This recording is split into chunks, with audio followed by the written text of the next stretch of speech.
O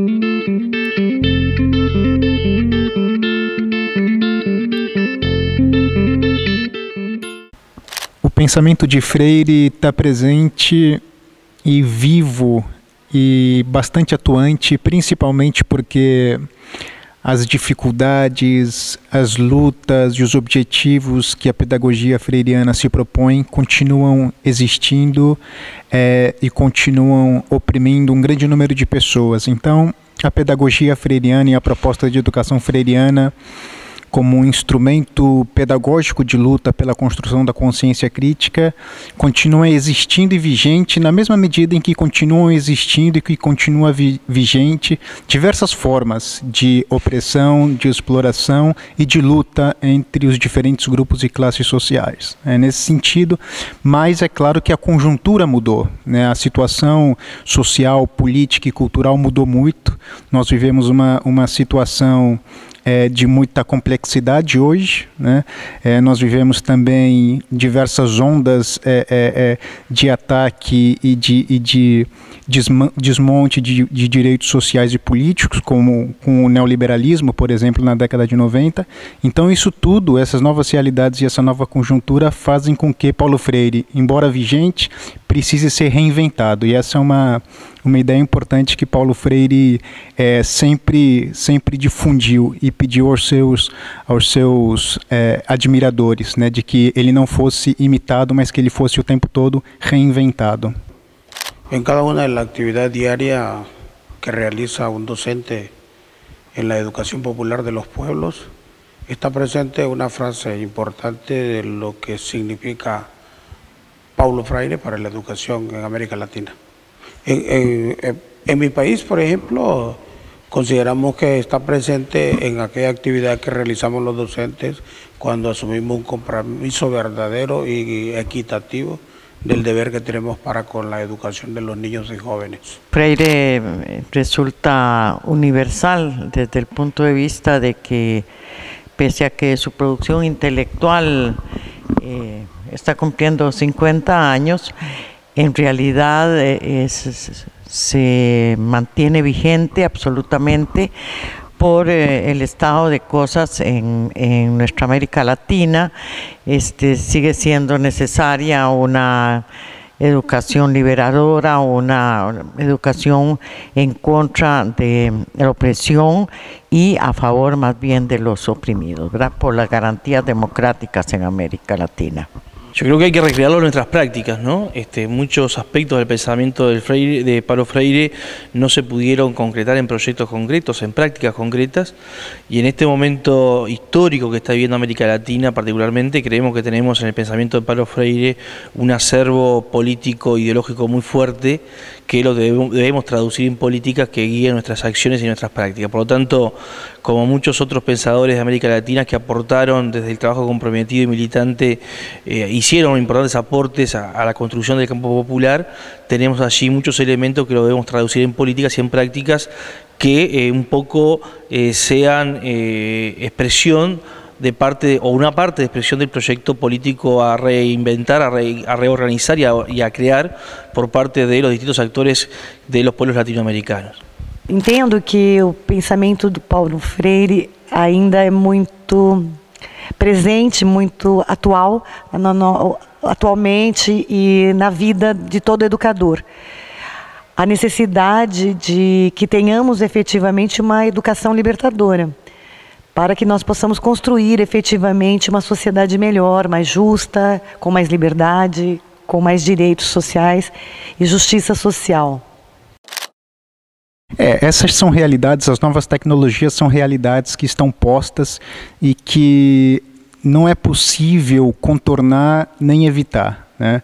Na verdade, existe um princípio que é um princípio de que nós devemos aceitar e nos apropriarmos de todas as novas tecnologias e de todo o desenvolvimento produtivo que acontece ao longo da história do próprio capitalismo, né? Na verdade, o capitalismo, ele cumpre também uma missão civilizatória desse ponto de vista. Ele foi e continua sendo historicamente um ponto importante para o desenvolvimento das forças produtivas e das novas tecnologias.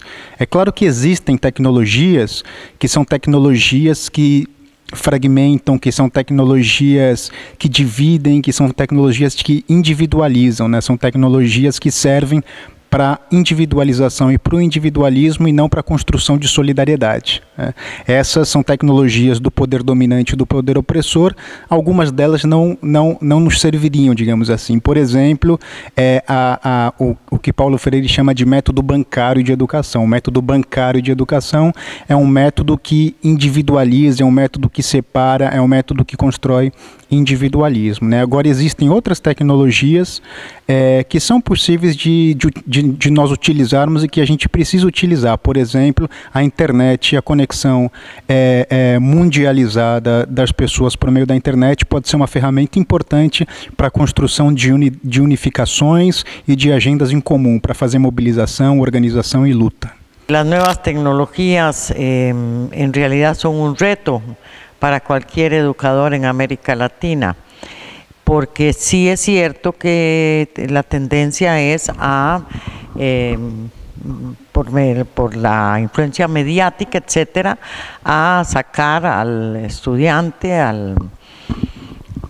inclusive al pueblo de la realidad, ¿verdad? Y proveerlo del criterio de luchar, de resistir a favor del humanismo, del desarrollo de nuestras potencialidades como seres humanos, pero es un hecho que nosotros los docentes y el sistema educativo debe de avanzar a más bien aprovechar esos elementos tecnológicos para ponerlos al servicio de una educación contra la opresión. Las nuevas generaciones han encontrado otros medios, otros instrumentos para participar.